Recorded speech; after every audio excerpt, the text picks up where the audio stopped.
Everyone, welcome to Business Live. Coming up tonight, Vice President Dr. Mahmoud Bawumia says government is committed to instituting necessary reforms and structures to make Ghana the most business-friendly destination in Africa.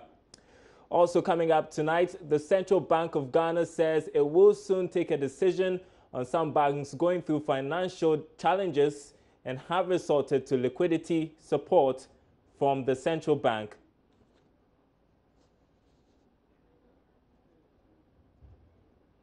Also, General Agricultural Workers Union urges government to ensure quality, sustainable jobs for farmers as a Planting for Food and Jobs program gets underway soon.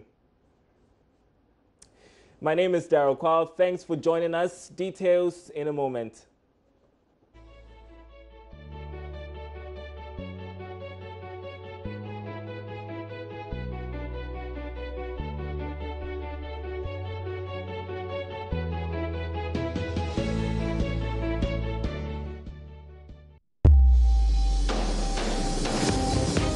Business Live today. I appreciate your time with us tonight. In our first story, Vice President Dr. Mahmoud Bawumia has indicated that government is committed to instituting the necessary reforms and structures to make Ghana the most business-friendly in Africa.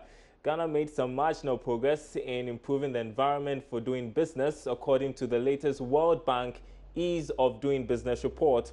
The Vice President said fast-tracking the required reforms are necessary to improve the environment for Ghanaian businesses and foreign investors. He said this would help make Ghana the best place for doing business. Ghana is also coming to the table to make our country, Ghana, the most business-friendly country in Africa. And that is the task we've set for ourselves. So we have to learn from what is going on in other countries. And this particular meeting brought together some very good country experiences that Ghana can learn from. The Vice President has also been speaking about how technology will play a critical role in this transformation. How do we bring everything with the use of technology to set up a one-stop shop, so to speak, for the registration of businesses, licensing permits, and so on. The experiences of countries like, Rwanda and Kenya with their e-citizen platform. These are platforms that are working, open platforms, and I very much like the assistance that the IFC and the World Bank have given to these countries in terms of this type of software that has been put together. We can adopt a lot of these things in Ghana. We don't have to reinvent the wheel. What we are trying to do has been done in other countries, and we have to just look for best practice and do it. And so I am very encouraged, and what we are trying to do tells us that the discussion here tells us that we are on the right. Meanwhile, the International Finance Corporation says it is satisfied with the programs that government is planning to implement to improve the business environment. We heard the Vice President, Dr. Mahmoud Bawumia, promising to implement the necessary reforms to make Ghana the preferred business destination in Africa.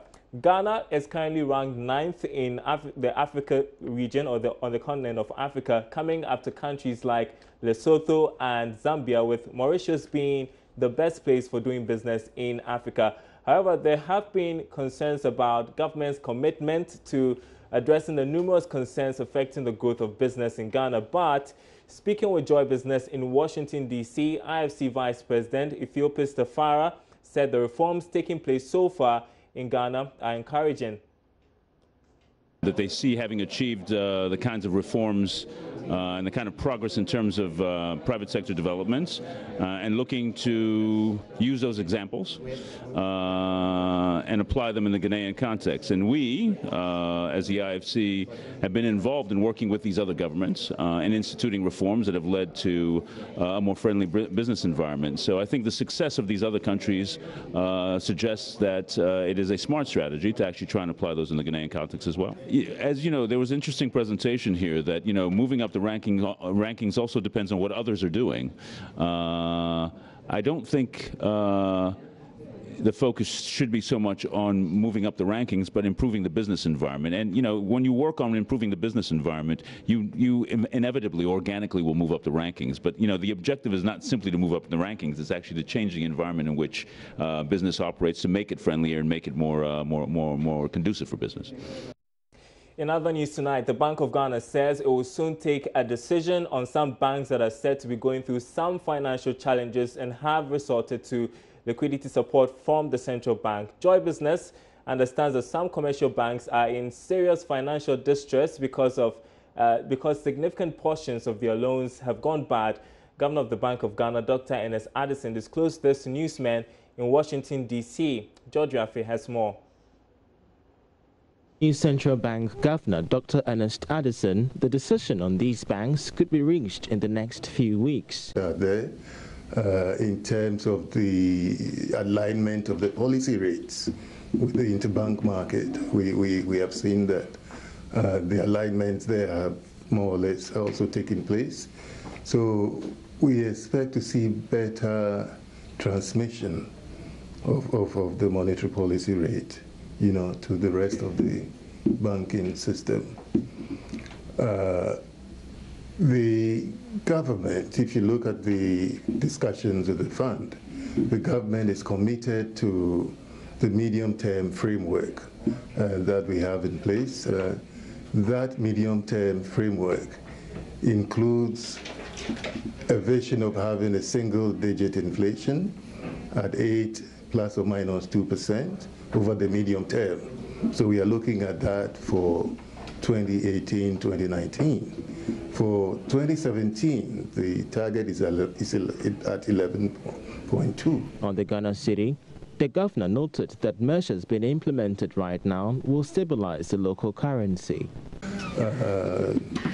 Due to some of the findings of that asset quality review, the banks were asked to make additional provision for some of their loans. And on the basis of that, some banks need to recapitalize. I think that the Bank of Ghana has written to them to submit recapitalization plans, and we are waiting to look at those recapitalization plans. It has to be credible, and we are hoping that in the next few weeks, on the basis of the reports that they submit, some decisions will have to be taken. The governor also promised to enforce the zero financing of government. If you take last year, the Bank of Ghana did not finance the budget at all, and this is something that we all recommend for countries that are, especially in our context, we are looking at fiscal consolidation. We are not expecting the budget to be dominant, you know, in this particular regime. So we do not expect that we would, you know, have a situation where the government will come for financing from the central bank. If we've been able to avoid that in an election year, I don't see why, you know, in a non-election years, the central bank, you know, cannot abstain from providing financing. The governor ended his first media engagement with some journalists in Washington, D.C., with the promise of keeping inflation under control to help achieve the end-of-year target of 11.2%. Well, here in Ghana, the second deputy governor of the Bank of Ghana, Dr. Johnson Isiama, and the head of internal audit at the Bank of Ghana have been answering questions as the Public Accounts Committee of Parliament probes the activities of the bank in 2015. This is part of hearings by the Public Accounts Committee into the activities of the bank as recorded in the 2015 Auditor General's report. Here are some excerpts of the hearing. We are looking at the Auditor General's report on the foreign exchange receipts and payments of the Bank of Ghana for the 2.5 years of 2015. We have the two reports before us, and I believe strongly members have issues on the recommendations and findings of the Auditor General. We have before us the auditees who will provide more information on what we have in the report. Now, we will start, if you have any question, members. The even though the reports are 2, we are not going to limit ourselves to looking at one before the other. All of them are talking about the foreign exchange receipts and payments. So if you have any question on any of the reports, either being the first half year or the second half year, you are free to do so. So, I open the floor. It's a preliminary matter, and it's an observation on page numbered I of the second half of the year. That is the report ending 31st December. I note that in the opening paragraph, the Auditor General states, and I read, I have the honor to submit to you for presentation to Parliament the above in accordance with Article 84(3) of the 1992 Constitution and Sections 112(2) of the Audit Service Act 2000. Well, unless there's an error, but Article 84(3) of the Constitution I have, Article 84 appears not to have subsection 3. So, with the indulgence of Mr. Chairman, may we, if the Auditor General is here, to address this very important constitutional matter. Thank you. Mr. Chair. Honorable Member, I think that you are right. They are referring to Article 184(3). So there is an omission of 1 before the 8. 184(3), not 84(3). Yeah. So thank you very much, Honorable Member. The corrector could be making mistakes. Yeah. I mean, it's normal. The Bank of Ghana before the Public Accounts Committee, and of course the city was top on the agenda during that hearing.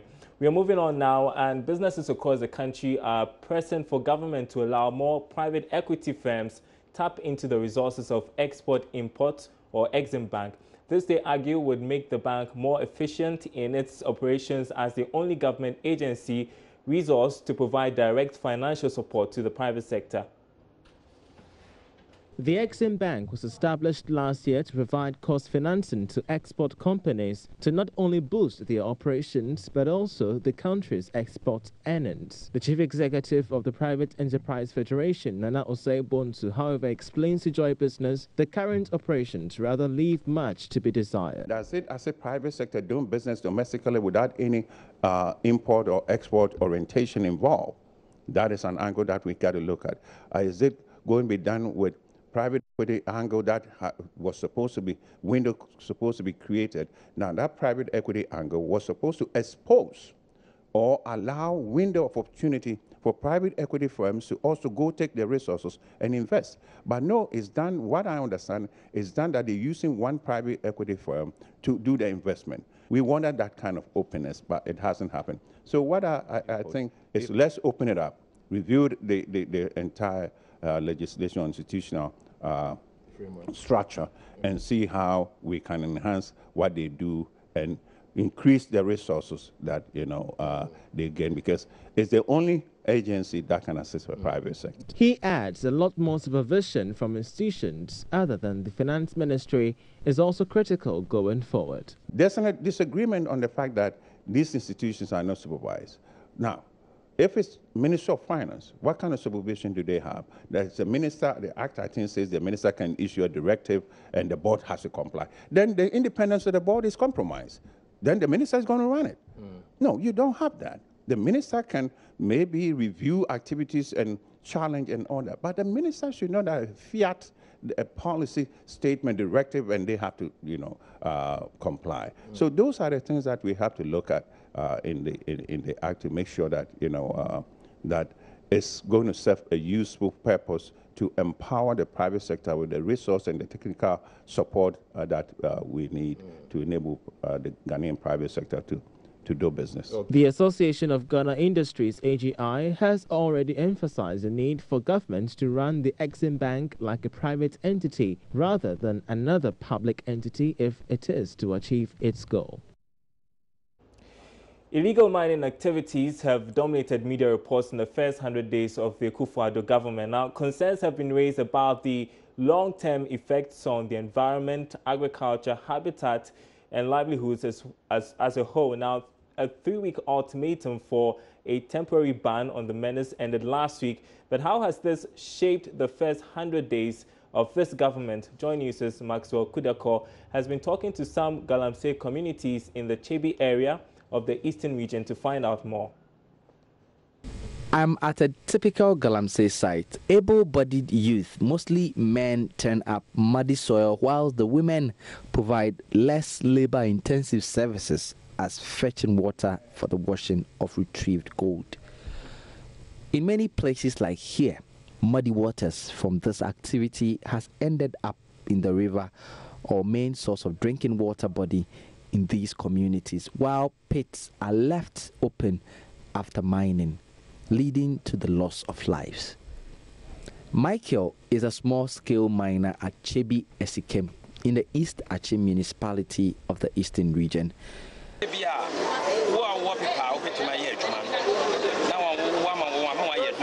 It is possible to regulate it to ensure that only licensed miners are allowed to work. Government has to protect our waters and ensure safety. But as for a total ban, our livelihoods would come to an end. Assemblyman for this area, Kwame Esiedu Bekwen, believes people depend on Galamsey to survive. Hence, government must regularize rather than end it.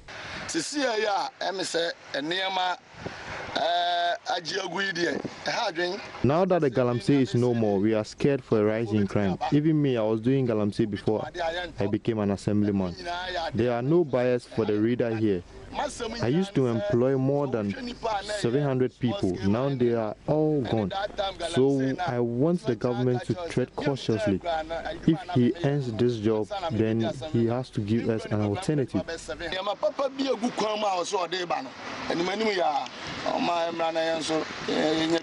Galamsey has brought life into economic activities here, like these traders who buy and sell to miners.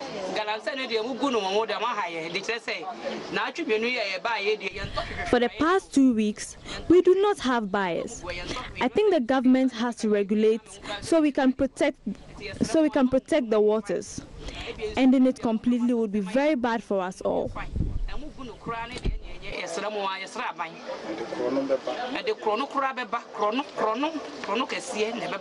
But not everyone agrees. Galamsey has destroyed all our waters.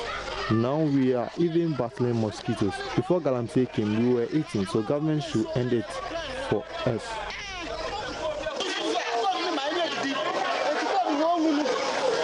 Government ultimatum for Galamseyers to end their activities ended last week. Yet these people were caught on camera washing their gold. This area is one of the NPP's biggest strongholds. But even here, people believe Nana Addo and the NPP will live to regret if they stop Galamsey entirely without alternative means of sustaining the local economy. Maxwell Kudako's report for JoyNews. Meanwhile, the Ministry of Lands and Natural Resources is expected to invest not less than $10 million at the initial stage of the Multilateral Mining Integrated Program, MMIP. According to the Minister, John Peter Amewu, the 5-year MMIP will ensure that all abandoned mining pits are reclaimed in the process. He says the program is expected to create jobs for the unlicensed miners who would be re-engaged after the ongoing clampdown on illegal mining. We are coming out with a 5-year project, which we call the Multilateral Integrated Project. This project applies technology, enforcement, and law. What the project is going to do is to get this same factory hands who were, previously engaged in this activity together to come and work in an area that has already been explored, an area that is determined to be prospective. We're going to put in a central processing plant for them where they will mine, and the ore they get from the mining will be passed through the processing plant, and it will be for a fee. You tow your ore for a fee. There is going to be a supervision, and so that they do not go just mining, as we are saying, digging everywhere in attempt to see if they will locate gold. 5 years, because we need some capital to get involved in it, and that is why when it gets established, well established, we don't have any problem. How much capital do we need in the MMIP? Well, it's quite extensive now. We're looking at a margin of no less than about $10 million, not to start, but when it gets to the peak. So it's a way forward. Yeah. Well, still on this subject, the Forestry Commission says the interference of chiefs is drawing back the fight against illegal mining or galamsey.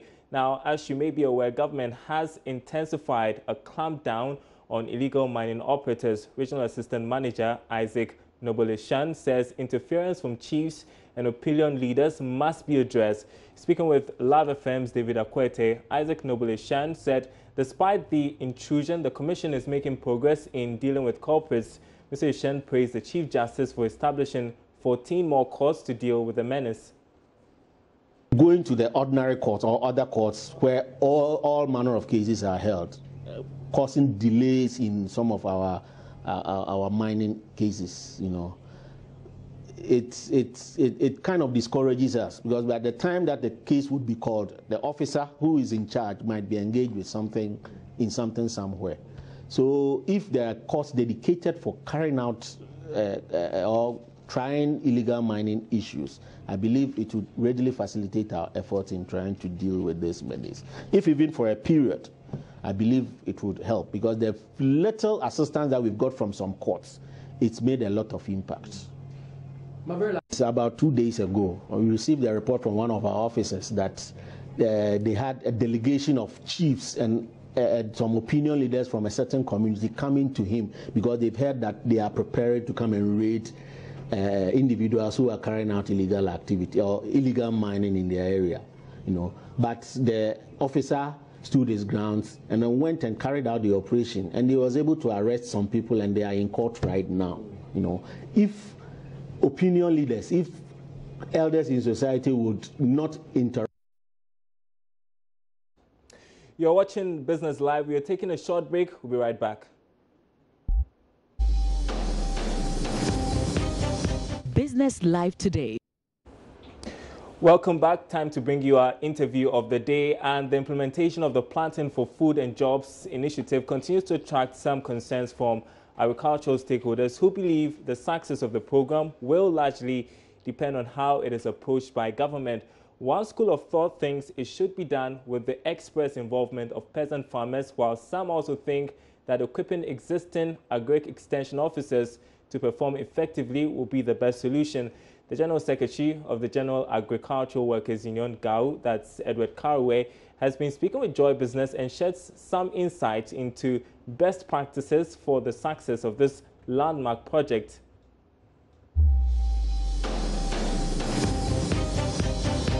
Must we compete among ourselves? No, we must enhance our competition so that we can together compete against the rest of the world. All right. Recently, government launched the Planting for Food program with the aim of creating 750 jobs, in excess of that.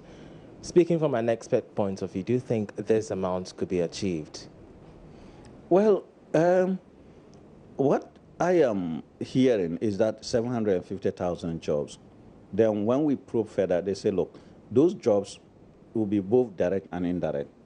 And once you bring in indirect is so amorphous that you can extend the indirect jobs to cover many people, This is only a projection, and we only hope that by the end of the year, those number of jobs will be provided.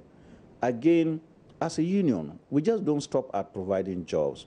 We are looking at the quality of the jobs, sustainability of the jobs that can allow the worker to be able to afford the basic necessities of life. That is, have food for 3 times in a day, could afford shelter, clothing, and then also be treated in a dignified manner. So we will be pushing for all this stuff. But when they say 750,000 jobs, no one is talking about the quality of the jobs.